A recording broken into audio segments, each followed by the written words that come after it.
Gimana sih Teh awal mulanya bisa memutuskan oke, aku bernikop sekarang? Nah, pas hari kedua nih di Mekah, kita diusir Sama pihak hotel? sama pihak hotel. Nah, udah halas katanya, haram, go. Kata si mencinta Allah yang bisa membuat saya kuat. Selama menjadi ibu pejabat, dan kenapa sih memilih mundur? Assalamualaikum teman-teman Teteh semuanya. Terima kasih sudah mampir ke channel YouTube Teteh. Sebelum nonton, jangan lupa tuh di-subscribe dulu nya. Sekarang, muhun ayeuna, sok atuh engal. Cepetan atuh, udah gratis subscribe mah. Tah pencet tah. Hatur nuhun sadayana. Terima kasih ya. Assalamualaikum teman-teman Teteh semuanya. Balik lagi sama Teteh di sini. Yeay. Teman-teman, kali ini aku nggak sendiri. Nah, di sebelah aku, Masya Allah, ada Teh Rani. Mungkin kalian semua nggak kenal kan, karena sekarang beliau sudah bernikah. Tuh, Assalamualaikum Teteh sayang. Waalaikumsalam warahmatullahi wabarakatuh.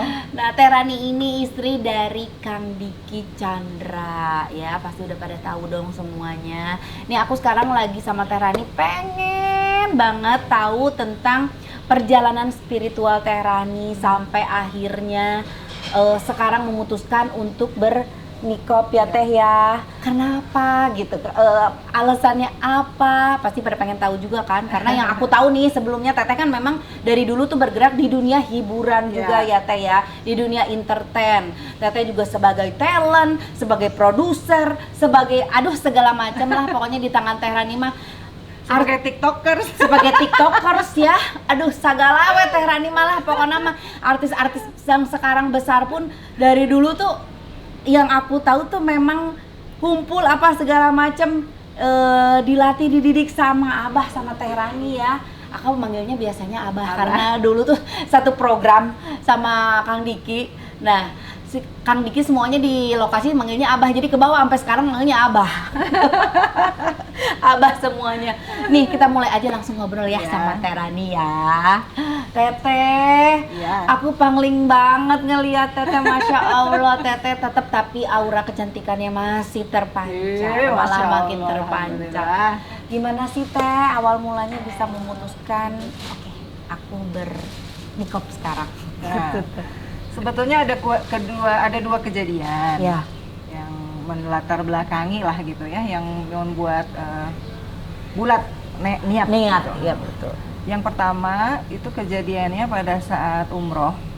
Nah, itu tahun 2018. Nah, pada saat itu awalnya ini Teteh kan diajak sama temen. Nggak apa-apa, ini kan nggak disebutin namanya dan travelnya ya. Nah, dia itu bilang, Teh, kita mau ngadain program nih umroh bareng Teh Rani. Ya udah, berarti tidak ada kewajiban Teteh untuk mencari jamaah. Gitu. Terus dia bilang, ya pokoknya Teteh ajak teman-teman aja, yang dari Garut, yang dari Tasik, yang dari Bekasi, dari mana aja teman-teman Teteh katanya. Oh jadi gimana? Ya udah kita sharing profit. Terus Teteh bilang, saya nggak mau kalau sharing profit karena niat saya adalah ibadah yang pertama, yang kedua. Kalau memang mau pakai nama saya silahkan, tapi nanti ya Teteh berangkat gratis karena diumrohkan sama mereka. Yaudah kalau itu saya terima, saya bilang. Tapi saya tidak mau lagi sharing profit apapun gitu, cukup ini aja gitu. Akhirnya sebagai rasa terima kasih karena Teteh juga umroh gratis, nggak enak ya, karena nggak enakan kan. Akhirnya nyarilah beberapa jamaah yang dari Garut, yang dari mana-mana. Nah udah tibalah pada saat keberangkatan, udah berangkat. Saat itu ke Madinah dulu. Di Madinah itu alhamdulillah nggak ada apa-apa. Nah, di hari yang kedua di Madinah adalah satu kejadian di mana jamaah kesasar dari masjid ke hotel. Nah, terus dibilanglah sama temennya yang lain, ya udah itu lihat aja di kartnya kan biasanya suka ada tuh nama hotel dan ya kan gitu. Terus dia bilang, kok ini hotelnya beda ya? Hotel yang di sini sama yang kita tempatin beda.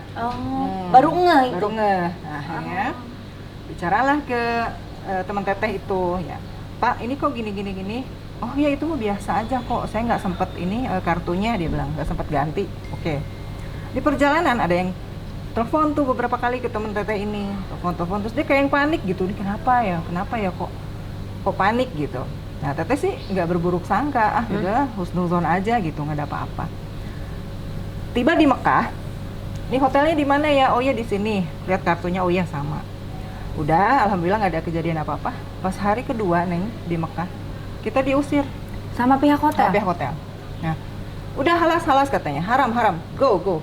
Kata si, kenapa ya kok kita diusir gitu, kenapa? Akhirnya si teman teteh ini udah mau kabur nggak bisa gitu, karena si jamaah juga kan nanyain. Nah, otomatis teman-teman yang teteh bawa nanyanya ke teteh dong. Iya, betul. Disangkanya teteh sharing profit. Nah, terima keuntungan juga dari mereka. Saya bilang gini, saya bukan yang nggak mau bertanggung jawab, tapi saya di sini hanya dipakai nama saya umroh bareng Teh Rani, masa sayanya nggak ada, otomatis ya saya pergi dong gitu. Udah hari ketiga itu kita terlantar Neng, bingung di sana mau ngapain. Jadi di mana dong? Di masjid aja? Waktu itu kita ke masjid, di masjid juga nggak boleh kan nginep di sana. Iya. Akhirnya kita jalan kaki 2 km dari masjid ke hotel yang biasa, dari hotel bintang 5 yang dijanjikan ke hotel yang biasa aja. Jamaah ngamuk dong, marah. Iya, pasti dong Teh. Teteh nangis saya bingung banget. bingung gimana, terus ngadu ke suami. Ini tahun berapa Teh? Maaf. 2018. Baru 2 tahun. 2 tahun lalu. Nah, habis itu kita teleponin ke temen gitu, nih gimana ya Kak, kayak gini. Pokoknya udah nangis karena kan disalahin semua jemaah. Iya. Gitu. Saya jadi beban mental. Betul. Telepon si Akang juga, anak-anak malah pada nangis gitu. Akang juga yang gimana, papa nggak bisa kasih solusi, karena pada saat itu mau transfer uang pun kan antar bank dunia kan ada waktu ya, agak susah juga. Dan teteh bilang gini, Pak nggak usah dulu dari kita, soalnya nanti kalaupun kita bantu belum tentu nanti kembaliannya kapan betul. gitu. Itu kan tanggung jawab mereka semua gitu ya. Cuman yang saya pikirin adalah jamaah ini gimana caranya. Nggak apa-apa, saya pengen berkorban buat mereka gitu. Mudah-mudahan nanti ada jalan. Setelah itu di hari ketiga kita dapat hotel, alhamdulillah. Aku baru tahu loh cerita ini Teh. Masya Allah. Nah, udah dapat hotel, alhamdulillah ya di situ. Habis itu ya udah kita masuk hotel dengan segala keterbatasan hotel yang biasa aja, bintang nggak ada bintang-bintangan lah, hotel pinggir-pinggir jalan gitu. Udah gitu, habis itu malamnya diusir lagi. Katanya si itu cuma ngasih deposit 100 juta. Nah, kan sementara di sana imbas dari salah satu travel yang ada waktu itulah ada kasus besar ya. Jadi hotel-hotel di sana tidak mau lagi DP-DP-an, harus cash keras. Oh, oke. Nggak boleh, imbasnya kan seperti itu. Iya, aku ngerti. Habis itu udah diusir lagi, kita udah nangis-nangisan, bingung mau kemana lagi. Akhirnya kita jalan kaki lagi. Adalah di hotel. Itu ada berapa jemaah Teh keseluruhan? Keseluruhan waktu itu yang teteh bawa yang 46. 46 jemaah. Sama Ustadz yang dari Bekasi, teman teteh. Nah, udah termasuk jemaah beliau gitu. Okay. Tapi yang satu lagi ada, itu mah bukan teteh yang bawa, tapi konsorsium, jadi banyak yang gabung di situ. Nah, udah gitu tibalah di hotel yang di atas bukit, yang kita naik-naik, yang teteh juga ngedorong-dorong. Mana bawa barang? Sepuh, bawa pasti barang. bawa. Dan dan yang jamaah yang ikut tuh kan ada yang udah lansia. Iya, lansia terus ya pokoknya gitulah, sedih banget. Berapa kilometer akhirnya kita naik gitu, kayak di atas bukit gitu, ada hotel yang kecil di situ. Terakhir kita nginep, itu pun dengan bahasa-bahasa yang kasar gimana sih gitu ya. Nah, si teman akhirnya teteh tanya tuh, ini kenapa bisa seperti ini? Terus dia bilang, jadi uangnya dibawa kabur sama teman saya pagi pada saat 2 hari menjelang keberangkatan. Jadi saya harus cari uang.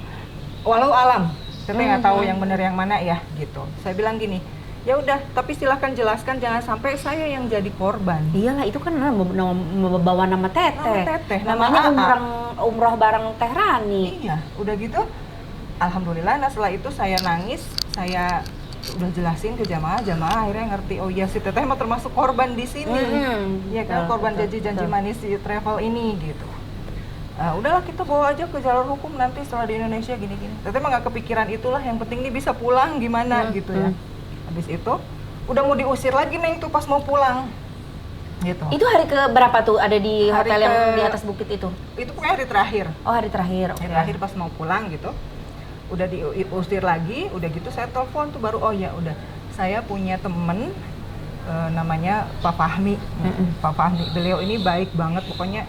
Beliau tinggal di sana? Sujud syukur, beliau orang sana tapi nikah sama orang Indonesia. Oh, oke. Nah, akhirnya kebetulan Neng, bukan kebetulan, ini takdir Allah ya. Dia lagi tinggal di Mekah, untungnya nggak lagi di Indonesia. Saya telepon Pak Fahmi, saya gini. Astagfirullahaladzim, kenapa Teh Rani nggak ngomong dari kemarin? Itu nggak kepikiran sama sekali gitu. Dan saya nggak mau ngerepotin orang, nggak biasa gitu Neng. Ini saya telepon sambil nangis. Aduh, ini teman saya ini, sahabat saya. Beliau datang ke hotel. Itu semuanya ditanganin sama dia. Masya Allah. Alhamdulillah, itu pertolongan Allah yang betul-betul ya Allah gitu. Nah, biasanya pada saat ibadah gitu ya, itu kan khusyuk gitu, kita enak lah gitu selama di sana gitu. Nah, ini orang-orang yang kayak liatin kita tuh kayak yang penjahat gitu, gimana ke Teteh tuh, karena Teteh ngerasa ini jamaah nyalahin saya semua gitu. Sementara saya juga terlantar di sini di negeri orang, mau gimana pulang gitu ya, bingung. Sendiri lagi ya, nggak sama sendirian. Akhirnya sujud gitu sama Allah tuh yang benar-benar ya Allah gitu, tolong hamba, tolong ya Allah, ini mesti gimana gitu. Itu pertolongan Allah datang melalui Pak Fahmi itu. Beliau tackle semuanya, nggak tahu berapa ratus juta, Teteh juga nggak paham gitu ya. Itu urusannya sama Pak yang satu lagi tuh. Udah akhirnya, udah saya demi jamaah, demi Teh Rani, demi Kang Diki gitu, sok dibantu. Udah akhirnya kita bisa pulang. Nah dari situ saya mikir, ya Allah gitu, betapa kecilnya saya, betapa hinanya gitu ya saya ini sebagai makhluk gitu ya, nggak ada apa-apanya gitu. Itu baru yang awalan saya pengen bernikah gitu. Ya Allah, ini cuman Allah aja yang tulus mencintai hamba gitu, kok yang lain kok pada begini sih, nipu saya gini-gini. Nah udah dari situ tuh hilang timbul Neng. Udah lupa, iya. Nah, namanya iman juga kan naik turun Teh ya, perlu dicas lagi. Iya betul. Nah, kejadian yang kedua adalah itu, pokoknya ada satu hal yang betul-betul meyakini bahwa ya Allah, cintanya Allah aja nih yang tulus sama saya. Cuman cinta Allah yang bisa membuat saya kuat gitu. Cuman cinta Allah yang tidak bohong, yang betul-betul tulus sama saya. Nggak keluarga, nggak temen, nggak sahabat. Pada saat saya terpuruk, semua ninggalin kok gitu. Ada saat-saat perasaan saya yang jatuh, yang benar-benar down, sampai beberapa hari nggak mau keluar. Saya ngerasa semua orang ngelihat saya zolim gitu, ngelihat saya ini Rani kok zolim sama kita gitu. Penjahatnya saya ngerasa begitu. Jadi jadi saya sampai si Akang bilang, kenapa sih katanya, kenapa gini-gini. Akang tahulah ceritanya ya. Gitu. Ya udah, dari situ beberapa bulan kemudian baru saya bulat memutuskan untuk ini, saya betul-betul ingin sekali memuliakan suami. Saya menjaga diri saya, pandangan saya, karena biasanya kita kalau misalnya umroh juga diliatin orang apa-apa, sholat juga kita bukan berarti mereka mengganggu, cuman kan nggak terlalu khusyuk gitu ya, gitu, dengan foto-foto lah ini itu. Setiap keluar rumah, ini gitu. Jadi udah saya niatnya bismillah, memuliakan suami, memuliakan orang tua, dan menyempurnakan sunnah. Itu aja sih niatnya. Ternyata di balik semua kejadian justru memang itu hal terberat, tapi hikmahnya luar biasa ya Teh ya. Hikmahnya bisa mendapatkan hidayah. Orang kan tidak semua orang bisa gampang mendapatkan hidayah gitu Teh ya. Melalui proses ini tandanya bukan Allah sedang menghukum kita, justru Allah sayang banget sama kita ya Teh. Masya Allah, luar biasa ya. Padahal Teh Rani ini tuh berkecimpung di dunia entertain itu dari tahun berapa sih Teh? Dari tahun berapa ya? 90 tahun 90-an ya ampun. 92 tuh nyanyi kan? Aku dari masih pakai SMP. baju SD teh. Aku masih pakai baju SD. Dulu kan Teteh penyanyi dangdut. Iya, tahun sama aku 92 juga dulu penyanyi SMP. teh. Jadi singer wedding gitu ya teh Nah, ya. gitu, sama. Nyanyi dari nikahan ke nikahan, Nah, dari gitu. acara hajatan ke hajatan. 25.000 samplop Iya. gitu kan. Teteh ini asli Tasik apa asli? Saya Ciamis. Oh, teteh asli Ciamis. Jadi dari dulu sih tinggal di Di Ciamis. Ciamis, Oh. terus pernah rekaman tuh dulu sama Dulu teteh kan bintang video klipnya Dul Sumbang. Sumbang, ya, Bulan Teh, Batu ya? Hiu. Terus sempet sama Nike Ardila juga. Cuma Nike mah jalurnya pop, kalau saya ke pop dangdut gitu. Tapi memang tidak berhasil di sana, banyak sekali godaan-godaan, entah itu diajak tidur produser, diajak jadi istri simpanan produser, ini itu. Cuman saya selalu bilang bahwa saya lebih baik kelaparan daripada hidup Iya. bersama dengan dosa gitu Iya, ya. betul. Akhirnya kenapa saya memutuskan menikah muda Iya, untuk menghindari fitnah itu. Gitu. Nah, terus perjalanan nikopnya setelah itu saya pengen diketemuin sama Umi Pipik. Jadi dulu saya sempat umroh bareng sama Umi tahun 2012. Umroh dulu. Iya, Nah, iya. udah hilang kontak aja sama Umi. Nah, pengen ini lagi. Jadi pas saya berniat nikop tuh pengen ketemu lagi, pengen membulatkan niat. Akhirnya sudah ketemu Udah sama ketemu, Umi Pipi. kata Umi begini, beliau ceritalah perjalanan beliau. Perjalanan spiritual Umi Ya, juga hijrahnya ya. jadi nyambung. Alhamdulillah dipertemukan sama Allah dengan orang-orang yang soleha dan soleh, termasuk sama Neng Santi. Masya Allah Teteh, aku banyak belajar banget sama Teteh. Termasuk aku tuh awal-awal terjun di dunia entertain ya. Dulu kan sering nganter-nganter suami syuting, terus diajakin main sinetron. Yang pertama kali melirik itu Teh Rani juga, Neng ikut aja yuk, main yuk di produksian. Kebetulan Teteh juga punya PH ya. Iya. PH Teteh FTP-an. Iya. Ya udah ayo Teh, ngeberaniin itu tuh FTP yang ke berapa ya? Aku aja belum punya manajer, itu masih sendiri sendiri. Teh, semuanya masih sendiri. Tuh mungkin sekitar main ke 5 lah Teh, masih ada hitungan jari gitu. Udah mulai belajar Teh, aku mau masih belajar nggak apa-apa sambil belajar. Masya Allah luar biasa. Aku banyak belajar juga dari Teh Rani, dari suami aku merintis syuting kita dulu bareng-bareng Iya, ya Teh ya. zaman dulu lah ya, Zaman sama almarhum Pak Andi. TV Playan ya. Iya. Dulu masih cagurnya masih Cagur masih bareng-bareng. komplit ya. Dulu tuh masih Teh Rina tuh masih awal-awal. Kang Sule Kang juga Sule masih awal-awal merintis. luar biasa, dan akhirnya semua jadi orang sukses loh. Keren Alhamdulillah. banget. Teteh sama Abah nih udah berumah tangga udah berapa lama Teh? Kan aku harus banyak belajar ya biar awet. Terus aku ngelihat romantis terus Teteh sama Abah Teh. Ya pokoknya udah hampir kawin perak lah. Masya Allah, luar Udah tua biasa. lah, udah tua. Tapi tetap romantis loh. Alhamdulillah. Oh, dan sudah ada anak yang menikah ya Teh ya? Udah. Sudah ada anak yang menikah. Semua Doain ya mudah-mudahan cepet dapet cucu. Insya Allah mudah-mudahan cepat dapat cucu dan atuh jadi nenek cantik Ya. Teteh. Amin. Aduh. Tapi aku kalau nggak dengar perjalanan spiritualnya Teteh ya, Yang off the record. iya yang off the record, dan yang barusan aja aku kaget banget. Aku baru dengar cerita yang barusan. Ya ampun si Teteh ngalamin hal seperti ini. Ih, serem deh, menyeramkan. Iya, dan Masya Allah ya, Teteh alhamdulillah Allah sayang banget sama Teteh. Teteh diberikan hidayah, nggak sedikit juga orang yang diberikan musibah Teh malah jadi aral, dan larina jadi malah aneh-aneh gitu Teh ya. Iya. Kalau Teteh alhamdulillah malah jadi lebih baik kan, Amin, malah jadi amin. Masih lebih belajar, memperbaiki masih diri, memperbaiki aku mesti banyak belajar sama Teh Rani. Dan banyak undangan tausiah, Neng. Oh sekarang? Masya Allah. Tapi gini, saya bilang gini, ada teman saya ya, beberapa teman, Ibu ayo katanya diundang Maulid Nabi, terserah Ibu aja temanya apa. Saya bilang gini, saya ini masih harus mentausiahi diri saya sendiri, jadi saya belum pede untuk begitu, jadi masih untuk diri saya dan keluarga dan teman-teman dekat. Saya bilang kalau untuk umum saya belum ini, karena tahu diri lah ya, ilmu saya masih dangkal gitu-gitu, jadi masih belum berani. Kalau dulu waktu di Garut iya Neng, jadi Bu ayo kita tausiah di sini. Jadi dulu itu waktu di Garut Teteh punya program yang namanya ngabuburit bareng Teh Rani.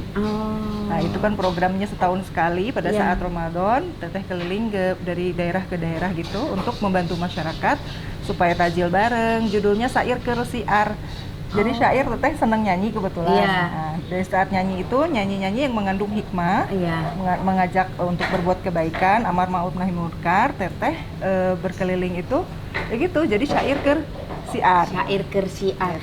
Nah, nih kebetulan subscriber aku ini banyak banget yang orang Garut nih Teh ya. Oh gitu. Kalau orang Garut mah udah pasti tahulah Teh Rani Teh pernah jadi ibu wakil bupati di Garut. Kebetulan aku juga warga Garut nih. Nih Teteh ya, selama menjadi ibu pejabat, dan kenapa sih memilih mundur dari ibu pejabat? Kenapa sih Teh? Kan enak jadi ibu pejabat Teh. Sebetulnya ada enak gak enaknya gitu.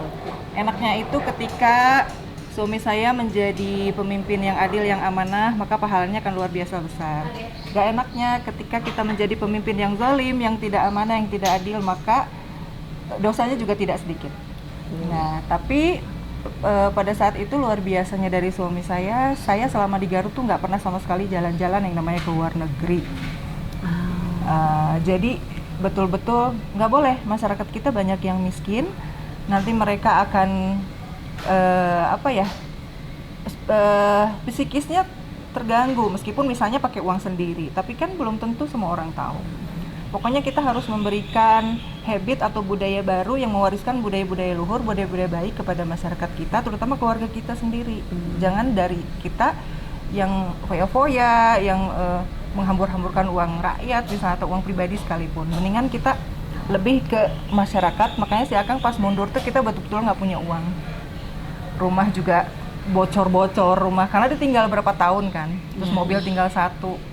Bener-bener saya juga nggak bisa nyekolahin anak yang pertama karena nggak ada biaya. Jadi betul-betul si Akang selama mengabdi itu ada masyarakat yang kekurangan kasih, ada masyarakat kurang kasih.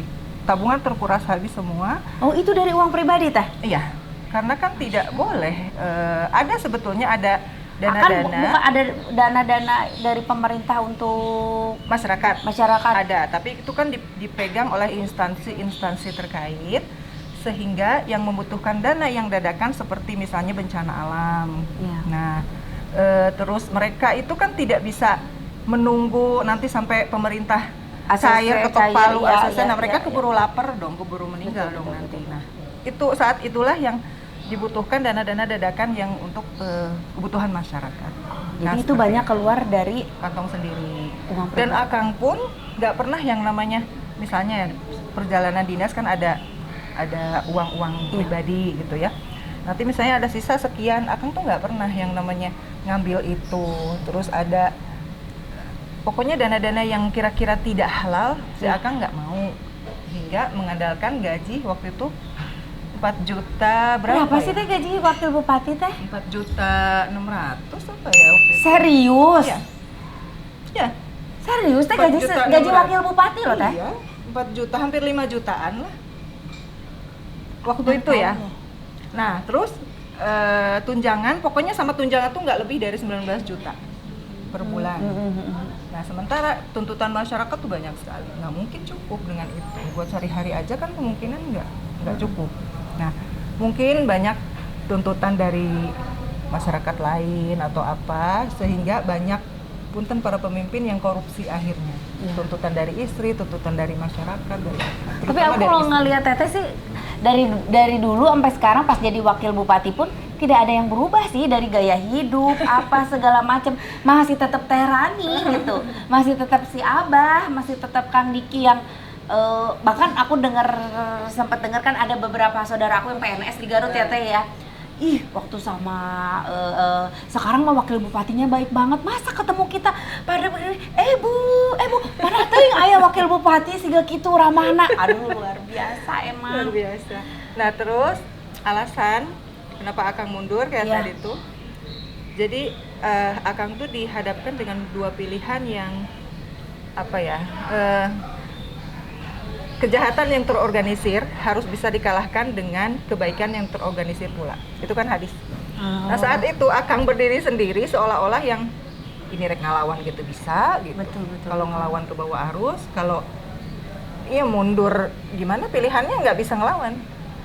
Mau ikut ngelawan apa arus, mundur gitu ya?